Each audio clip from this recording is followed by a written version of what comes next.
and fluid are present only in the plant cell and not in animal cell.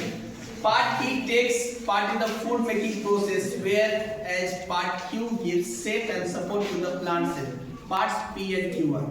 अच्छा बताओ कि इसमें बोल रहा है कि पार्ट ए जो है वो किस प्रोसेस में है, फूड मेकिंग में है, एंड पार्ट क्यू क्या बोल रहा है, सपोर्ट. ठीक है, तो पहला है कि हम लोग प्लांट सेल और एनिमल सेल में देखते हैं. प्लांट सेल में क्या क्या प्रेजेंट है. प्लांट सेल के आउटर मेम्ब्रेन को क्या बोलते हैं, सेल वॉल. क्या बोलते हैं, सेल वॉल. सेल वॉल बोलते हैं. क्या बोलते हैं, सेल वॉल.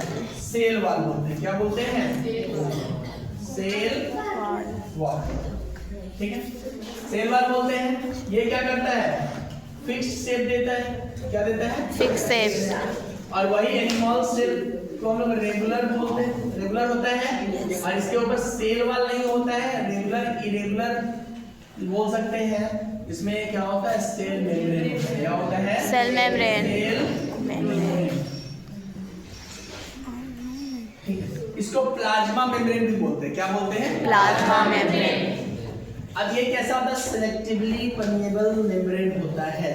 ठीक है, जो इंट्रेजिस में हेल्प करता है. दूसरा बोला है कि फूड प्रोसेस में तो हम लोग जानते हैं कि प्लास्टिड्स होता है. प्लांट सेल में क्या होता है, प्लास्टिड्स. क्या प्रेजेंट होता है, प्लास्टिड्स प्रेजेंट होता है. तो प्लास्टिड्स कितने टाइप्स के होते हैं, इससे बार बार क्वेश्चन रहता है कि क्लोरोप्लास्ट, लिकोप्लास्ट. Chromoplast, Leukoplast. और क्या होता है, लिकोप्लास्ट. ल्यूकोप्लास्ट. क्या होता है, leucoplast. Leucoplast. Chloroplast green colour, chlorophyll. Chromoplast different colour. Leucoplast white. ठीक है, तो प्लास्टिक तो हेल्प करता ही है फूड मेकिंग में.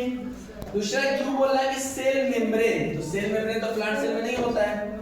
तो पहला क्रॉस. दूसरा cell wall, food making process में सेल वॉल हेल्प करता है क्या, नहीं करता. तो ये भी रॉन्ग हो गया. तीसरा ऑप्शन है पी क्लोरोप्लास्ट. मिल गया, क्लोरोप्लास्ट फूड मेकिंग में हेल्प करता है. क्लोरोफिल होता है, किसमें प्रेजेंट होता है, लिप्स में प्रेजेंट होता है. इसको फूड पैकेज ऑफ प्लांट्स भी बोलते हैं. क्या बोलते हैं, फूड पैकेज ऑफ प्लांट्स. और दूसरा क्यू, सेल वॉल दिया है. क्यों दिया है, सेल वॉल. तो सेल वॉल इसको प्रोटेक्ट भी तो करता है. इसी कारण से इसका स्ट्रक्चर फिक्स्ड होता है. कैसा होता है, फिक्स्ड. अब इसमें क्या होता है, इसमें न्यूक्लियस होता है. इसके अंदर जो फ्लूइड भरा होता है इसको हम लोग क्या बोलते हैं, प्रोटोप्लाज्म. क्या बोलते हैं, प्रोटोप्लाज्म. इसमें भी जो फ्लूइड भरा है उसको क्या बोलते हैं, प्लाज्म. क्या बोलते हैं, प्रोटोप्लाज्म. क्या बोलते हैं, प्रोटोप्लाज्म. अगर मान लो कि न्यूक्लियस है जो पूरे सेल को कंट्रोल करता है, तो न्यूक्लियस के अंदर जो लिक्विड भरा है उसको बोलते हैं न्यूक्लियोप्लाज्म. क्या होता है, न्यूक्लियोप्लाज्म. न्यूक्लियोप्लाज्म. क्या होता है, न्यूक्लियोप्लाज्म. अब देखो जैसे ही न्यूक्लियोप्लाज्म को हटाएंगे तो ये बच जाएगा साइटोप्लाज्म. क्या बच जाएगा, साइटोप्लाज्म. क्या बच जाएगा, साइटोप्लाज्म. न्यूक्लियस के अंदर ही ना हमारा क्रोमोसोम्स होता है, क्रोमेटिन होता है, थ्रेड लाइक स्ट्रक्चर क्रोमेटिन होता है, और जीन होता है, डीएनए होता है, आरएनए, राइबोन्यूक्लिक एसिड. एक होता है डीएनए, डीऑक्सीराइबोन्यूक्लिक एसिड. ये सिंगल हेलिक्स होता है, ये हमारा डबल हेलिक्स होता है. कैसा होता है, डबल हेलिक्स. इसमें हमारा जो वैक्यूल्स होता है बड़ा होता है, इसमें कैसा होता है, छोटा होता है. ठीक है, गोल्गी एपैरेटस या गोल्गी बॉडी. गोल्गी एपैरेटस और गोल्गी बॉडी. गोल्गी एपैरेटस का वर्क क्या है, पैकेजिंग करता है फूड का, ट्रांसपोर्टिंग करता है. इसलिए इसको पोस्टमैन भी बोलते हैं. क्या बोलते हैं, पोस्टमैन. क्या बोलते हैं, पोस्टमैन. एंडोप्लाज्मिक रेटिकुलम से बार-बार क्वेश्चन पूछा जाता है. ईआर. ईआर कितने टाइप्स के होते हैं, दो टाइप. एक होता है रफ और एससीआर. एक आरईआर, दूसरा एससीआर. रफ एंडोप्लाज्मिक रेटिकुलम में हमारा राइबोसोम्स प्रोडक्ट होता है, इसके कारण ये रफ होता है. अपीयरेंस कैसा, अपीयरेंस रफ अपीयरेंस. इसमें एब्सेंट होता है राइबोसोम्स, इसलिए स्मूथ होता है. Synthetic fibre. इसी के लिए आरईआर जो है प्रोटीन को सिंथेसाइज करता है और एससीआर लिपिड्स और फैट्स. तो राइबोसोम्स को हम लोग क्या बोलेंगे, protein factory of the cell. क्या बोलेंगे, protein factory of the cell. एक और इंपॉर्टेंट पार्ट उसमें होता है, इसको माइटोकॉन्ड्रिया बोलते हैं. क्या बोलते हैं, माइटोकॉन्ड्रिया. इसको power house of the cell बोलते हैं। क्या बोलते हैं? सेल। तो power house of the cell क्यों बोलते हैं? क्योंकि ये सेलुलर रेस्पिरेशन में हेल्प करता है। दूसरा किस एनर्जी का फॉर्मेशन करता है in the form of ATP. ATP what is the full form of ATP? Adenosine triphosphate. क्या होता है? Adenosine triphosphate. क्वेश्चन कितना भी पूछेगा इससे ज्यादा नहीं जाएगा, ठीक है। तो प्लांट सेल और एनिमल सेल को एक बार देख लेना है। ये डिफरेंस बिटवीन में ही पूछ सकता है, ऑब्जेक्टिव में ही फंक्शन से रिलेटेड पूछ सकता है, ठीक है। तो इसको देख लेना है। तो गोल्गी एपैरेटस पैकेजिंग और ट्रांसपोर्टेशन ईआर का जानेंगे क्या वर्क है, ठीक है। प्रोटीन सिंथेसिस में दूसरा लिपिड और न्यूक्लियस के बारे में जानेंगे। अंदर होता है न्यूक्लियोप्लाज्म, क्रोमोसोम्स होता है, क्रोमैटिन होता है, जीन्स होता है, डीएनए और आरएनए होता है। फ्लूइड के बारे में जानेंगे। वैक्यूल्स उसमें बड़ा होता है, उसमें छोटा होता है। इसमें सेल प्रेजेंट होते हैं, इसमें सेल प्रेजेंट नहीं होते हैं। दूसरा क्वेश्चन देखते हैं। तो इसमें आंसर क्या हो गया? P chloroplast and Q cell wall. उसके बाद सेकंड क्वेश्चन देखते हैं कि क्या है चैप्टर पेपर में। The part of the cell which is involved in the processing and packaging the material। आ गया ना? प्रोसेसिंग और पैकेजिंग द मटेरियल को अभी क्या बोले हम लोग? गोल्गी कॉम्प्लेक्स, गोल्गी एपैरेटस या गोल्गी बॉडी, तीनों उसी को बोलते हैं, ठीक है। आंसर क्या हो गया? Part A Golgi complex. Clear है? तीसरा नंबर क्वेश्चन देखते हैं। लैक्टोबैसिलस ये क्या है? बैक्टीरिया है। यस सर, कर्ड में होता है। बस मैथ डॉक्यूमेंट में देखना है कि भाई एक पता चल रहा है कि ए का 4 होगा। यहाँ देख लिए ए का 4 क्या है? लैक्टोबैसिलस। दूसरा अगर हमको नाम नहीं पता है, नहीं याद है, पारामीशियम क्या होता है? प्रोटोजोआ। बस दो ही को देखना है, एमसीक्यू बन जाएगा हमारा। ये जो हमारा मैथ्स का पढ़ाई है, ठीक है। तो एक तो हमको पता है लैक्टोबैसिलस, दूसरा पारामीशियम जान के प्रोटोजोआ। स्पाइरो वगैरह क्या होता है? एल्गी होता है। क्या होता है? एल्गी। जो बच गया हो गया हो गया। दूसरा का आंसर हो जाएगा फंगी, ठीक। उसके बाद आते हैं for balance force are acting on, balance force are acting on। हम लोग देखे थे बैलेंस फोर्स में इक्वल एंड अपोजिट फोर्स लगता है। क्या लगता है? Equal and opposite force F1 और इधर से F2 लग रहा है। F1 is equal to F2। यहाँ पे नेट फोर्स क्या हो जाएगा? 0। नेट फोर्स क्या हो जाएगा? 0। क्या वर्क डन के लिए ये एप्लीकेबल है? नहीं है। तो क्या होगा? Unbalance force. क्या वर्क होगा यहाँ पे? Unbalance force. F1 यहाँ पे F2, F1 is greater then F2 या F2 is greater then F1। दोनों कंडीशन में क्या होगा? अनबैलेंस। और वर्क डन के लिए रिस्पांसिबल भी यही होगा, अनबैलेंस। जब बैलेंस फोर्स में मूवमेंट नहीं हो रहा है, हम जानते हैं वर्क क्या होता है? Force into displacement. जब तक डिस्प्लेसमेंट नहीं होगा तब तक वर्क डन पॉसिबल नहीं है। तो यहाँ पे क्या हो रहा है? नेट फोर्स 0, यहाँ पे क्या हो रहा है? नॉन 0। नेट फोर्स क्या हो जाएगा? नेट फोर्स क्या हो जाएगा? नॉन 0। क्या हो जाएगा? नॉन 0। क्लियर है? तो यहाँ पे ऑप्शन है एन एक्सेलरेटिंग कार। जब एक्सेलरेट कर रहे हैं कार को तो बैलेंस नहीं हुआ, एक्सेलरेट कर रहा है तो मूवमेंट होगा। एक book at rest on the table, table पे रखा हुआ है बुक, तो क्या सॉल्यूशन है? नहीं ना, रेस्ट में है, मतलब ये क्या है? Balance force. क्या है? बैलेंस। तो आंसर हो गया ये book at rest on the table. अब होना है फॉलिंग एप्पल, एप्पल गिर रहा है तो ये रेस्ट में है क्या? ये बैलेंस फोर्स है? नहीं, ग्रेविटेशनल फोर्स वर्क कर रहा है। क्या कर रहा है? ग्रेविटेशनल फोर्स वर्क कर रहा है, ठीक है। उसके बाद है coal tar is black viscous liquid, it is used in the manufacture of। ये ऑप्शन में दिया ही हुआ है। ब्लैक विस्कस लिक्विड में क्या हो जाएगा? ड्रग्स है, रूफिंग मटेरियल्स होता है और क्या होता है? Synthetic die. ये बुक में जो दिया हुआ एग्जांपल उसके अकॉर्डिंग देख लेंगे, ठीक है। उसके बाद है the correct statement among the following is it is difficult to transport natural gas through pipelines. गलत है। Natural gas can not be used for power generation. गलत है। Natural gas can not be used to directly as a fuel in the humans. गलत है। Natural gas is stored under the high pressure as CNG. ये क्या है? सही है। CNG को क्या बोलते हैं? Compressed natural gas.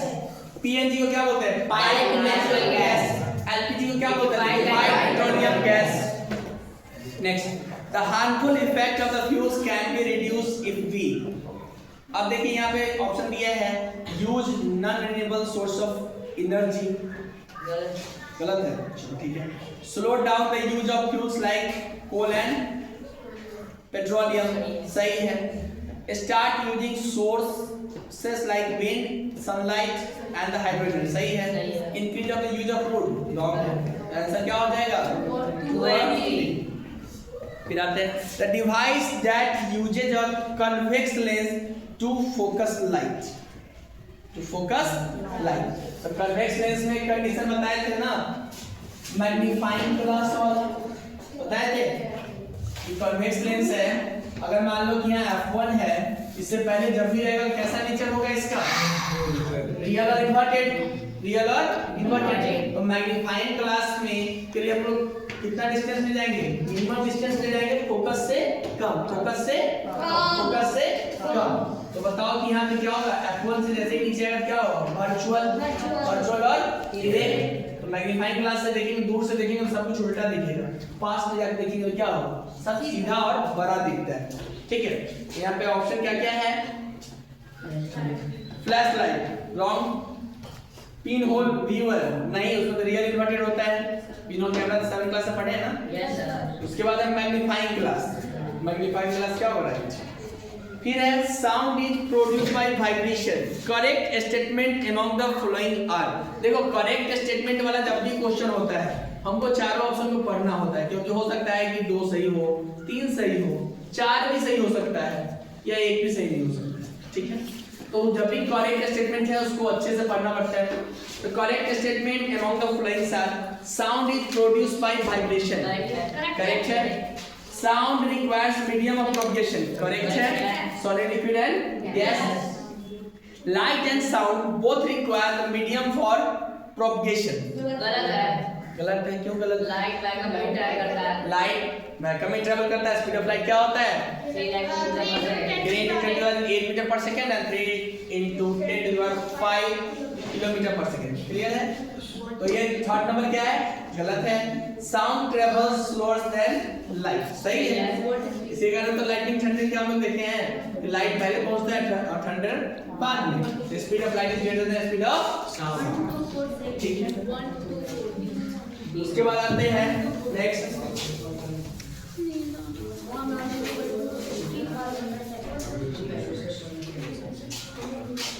One hertz is equal to, क्या होगा? हम लोग का फ्रीक्वेंसी का क्या होता है? फ्रीक्वेंसी का यूनिट क्या होता है? हर्ट्ज। पूछ रहा है 1 हर्ट्ज इक्वल टू क्या होगा? 60 वाइब्रेशन पर मिनट। क्या होगा? 60 वाइब्रेशन पर मिनट, क्योंकि 60 मिनट इक्वल टू 1 आवर होता है और 60 सेकंड इक्वल टू 1 मिनट होता है। तो यहाँ पे क्या होगा? नंबर ऑफ साइकिल पर सेकंड होता है ना, नंबर ऑफ साइकिल पर सेकंड, एक सेकंड में। तो यहाँ पे आंसर क्या होगा? 60 वाइब्रेशन पर मिनट, मतलब वो वाइब्रेशन के अकॉर्डिंग दिया गया है, ठीक है। अगर इसको बनाते हैं 60 वाइब्रेशन पर मिनट दिया है तो मिनट को चेंज कर लेंगे सेकंड में, क्या हो जाएगा? 1 मिनट में 60 सेकंड, ठीक है। तो बताओ कि 60 वाइब्रेशन, नंबर ऑफ साइकिल 60 है और 1 मिनट बोला, 1 मिनट को 60 सेकंड लिख सकते हैं। कितना बच गया? 1, यही तो 1 हर्ट्ज होता है, क्लियर है।